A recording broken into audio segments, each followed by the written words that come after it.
quelqu'un qui est mort ne peut pas venir te hanter, te faire du mal ou influencer ta vie.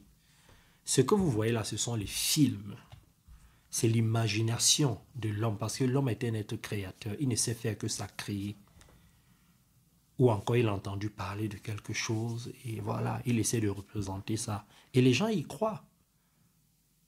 Quand tu meurs, quand tu es mort, ça veut dire que ton âme, qui est le décideur, a décidé de sortir de ton corps pour évoluer différemment, pour aller vers un autre programme d'évolution. C'est ton âme qui décide de sortir de ton corps. Quand ton âme décide de sortir, même si ton esprit veut, ça ne marchera pas. Et quand l'âme sort définitivement, l'âme ne revient pas dans le même corps. L'âme sort pour aller former un autre corps, pour renaître à nouveau, ailleurs, ou encore dans la même famille, mais va revenir en tant que bébé. Et donc, quand quelqu'un meurt, il va dans une autre dimension. Dans cette dimension-là, parce qu'il y a plusieurs dimensions, dans l'une de ces dimensions-là, il peut être surpris qu'il est mort. Alors, il va errer et il va rencontrer d'autres esprits, pas d'autres âmes. Il va rencontrer d'autres esprits qui errent. Parce que l'âme et l'esprit, ce n'est pas la même chose. Alors, dans cette dimension-là, les esprits qui errent peuvent rester là longtemps parce que ces esprits-là n'acceptent pas quitter le corps. Mais comme ce n'est pas l'esprit qui décide et que c'est l'âme qui décide, donc l'esprit peut toujours rester dans le monde physique, mais étant dans une autre dimension. C'est-à-dire, l'esprit ne peut plus toucher. L'esprit ne peut plus faire des choses physiques, mais va exister seulement en tant qu'esprit et va voir ce qui se passe dans le monde physique, mais n'a aucune influence. Et ne peut pas venir te toucher ou te dire quelque chose, non. L'esprit sera dans l'illusion, c'est-à-dire quelque chose de faux qui paraît vrai. La vie, c'est l'organisation. Quand tu es spirituel, tu comprends ça. Parce que quand tu es spirituel, c'est l'univers qui t'enseigne. C'est la source qui t'enseigne. Et te montre comment fonctionne le monde. Alors maintenant, si tu as un proche qui est mort, tu peux parfois ressentir les vibrations de cette personne. Ça peut arriver. Alors, tu vas sentir, en fait, comment tu vas sentir les vibrations de cette personne? Parce que tu as tellement envie de revoir cette personne que si l'âme de cette personne est d'accord avec ton âme, les deux âmes vont se mettre en accord pour t'envoyer un signe. Mais ça ne va pas aller plus loin parce que l'âme respecte un programme. L'âme doit évoluer. Et pour l'âme, il n'y a pas le bien, il n'y a pas le mal, il n'y a pas la souffrance, il n'y a pas la joie. L'âme, il n'y a que l'évolution. Dans les deux sens.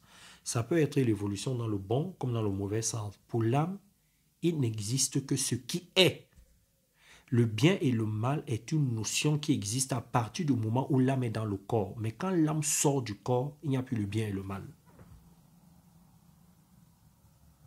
C'est important de l'intégrer.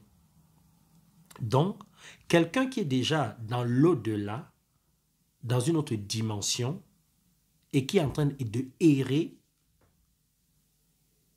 cette personne-là ne peut pas venir te faire du mal. Tu peux dormir sereinement.